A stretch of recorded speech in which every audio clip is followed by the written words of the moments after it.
Песков. Путин Бишкекке келет.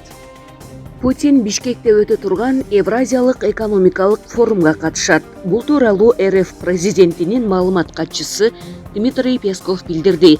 Маалыматка ылайык 26 май күнү Бишкекте Евразиялык экономикалык форуму, 27 майда ЭЭПке кирген өлкөлөрдүн башчыларынын саммити өтөт. Булак аргумент кейжи.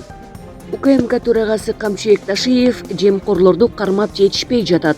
Мындай пикирин жогорку кеңештин депутаты Шайлообек Атазов парламентте билдирди. Бүгүнкү күндө президентибиз көптөгөн буйруктарды чыгарып, мамлекетти көтөрөйүн деп аракет кылууда. Камчыбек Ташиев паракорлорду кармап жетишпей жатат. Күндө кармайт, бирок 2 айдан кийин эле алар башка жакка барып аким болуп алышат. Өткөндө башкы прокурор жүздөгөн мамлекеттик кызматкерлерди камап жатабыз деп айткан. Министрлер кабинети өз алдынча ашынган чечимдерди чыгарып жатат. Дастан заводун бир токтом менен Шишевдин оң колуна өткөрүп берип койду, деди Атазов. Мындан улам депутат Акылбек Жапаровду парламентке чакырып, учурдагы ишмердүүлүгү тууралуу маалымат угууну сунуштады. Булак аргумент кейжи. Дипломатиялык номурлуу крузак эркек кишини сүзүп кетти.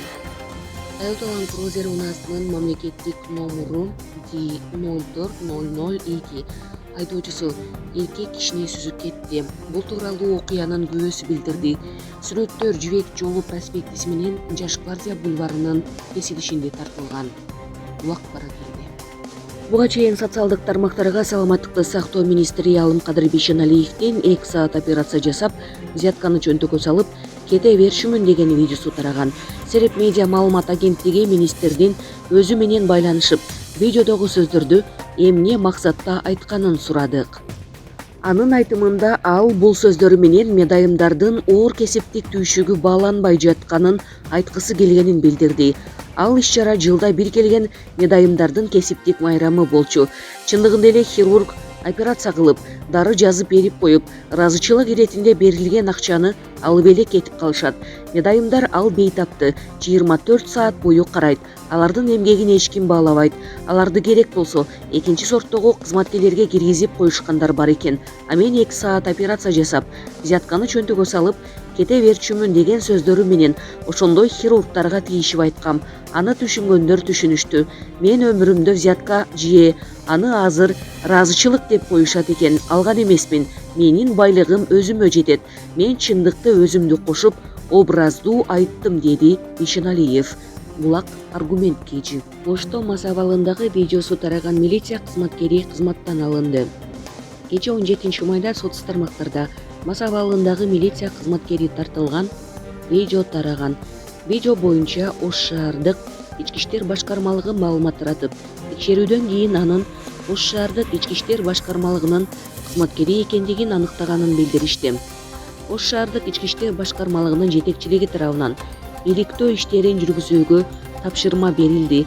Милиция кызматкеринин кадыр баркына доо кетирип, кызматтык тартипти одоно түрдө бузган бул кызматкерге тез арада катуу, тиешелүү чара көрүлөт дешкен. Сереп медиа маалымат агенттиги Ош шаардык ички иштер башкармалыгы менен байланышканда милиция кызматкеринин кызматтан алынганы белгилүү болду. Булак Сереп кейжи. Тажикстандын Тоолу Бадахшан облусундагы Рушан районунда антитеррордук операция башталды. Бул тууралуу Спутник Тажикстан өлкөнүн ички иштер министрлигине шилтеме кылып билдирген. Маалыматта кылмыштуу топтун мүчөлөрү аталган райондун аймагындагы эл аралык Душанбе Кульма жолун мыйзамсыз жаап алды деп айтылган. Бул 17 майда мамлекеттик чек аранын тилкесинде коомдук саясий кырдаалды туруксуздаштыруу максатында жасалган. Кылмышкерлер эл аралык террордук уюмдардын колдоосу менен өлкө сыртынан ок-дарыларды, курал-жарактарды алышкан. Андан сырткары террордук актыларды жана башка маанайдагы чагымчыл иштерди жасаш үчүн чет элдик жалданган кишилерди тартышкан деп айтылат маалыматта. Алардын айтымында уюшкан кылмыштуу топтун мүчөлөрү тартип короо органдарынын куралдар менен ок-дарыларды тапшырып бергиле деген талабын аткарбай, куралдуу каршылык көрсөткөн. Министрлик кармалгандар жана жабыркагандар тууралуу эч кандай маалымат берген эмес. Жарандардын коопсуздугун камсыздоо жана эл аралык маанидеги Душанбе Кульма трассасындагы автокыймылды калыбына келтирүү үчүн атайын операция зарыл деп жазган агенттик. Министрлик айтылган топтордун бардык аракеттери конституциялык негизги түзүмгө каршы багытталган деп билдирип, Рушан районундагы кылмыштуу топтун ишмердүүлүгүндө террордук мүнөздөгү кылмыштардын белгиси бар деген билдирүү жасаган. Агенттик 16 майда нааразычылыктардан улам корокто бир адамдын каза таап, 3 кишинин жаракат алгандыгын маалымдаган. Тажикстандын ички иштер министрлигинин билдиргенине караганда, башаламандыктарды криминалдык топтор уюштурган. Алардын бирөө кол гранатаны жардырып жиберген. Анын кесепетинен бир канча аскерлер жаракат алып, нааразычылыкка чыккандардын бири көз жумган. Ал эми соц тармактарда башка версиядагы маалымат тарады. 29 жаштагы Замир Назришоев митингге чыккандарды аскерлер кулак тундуруп, көздөн жаш агызган каражаттарды колдонуп, кууп жатканда каза тапкан.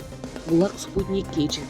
Франциялык Лекупе улуттук спорттук гезитине чыккан маалыматка ылайык, Мессинин ПШЖга келиши менен 11 жаңы демөөрчү жана өнөктөш тартылган. Алардан түшкөн жалпы киреше 310 миллион еврону түзмөкчү. Бул сезондо Парижде миллион футболка сатылып, андан 60% Мессинин фамилиясы менен болгон. Ошондой эле ПСЖнын атрибуттары жарым сезондо сатыктан эле 41 миллион евро алган. Андан сырткары Месси келгенден бери оюн өткөрүүдөгү киреше 93 миллион евродон 132 миллионго көтөрүлгөн. Лионель Месси 2021 жылы Барселона менен келишип бүткөн соң ПСЖга келген. Булак Сереп KG.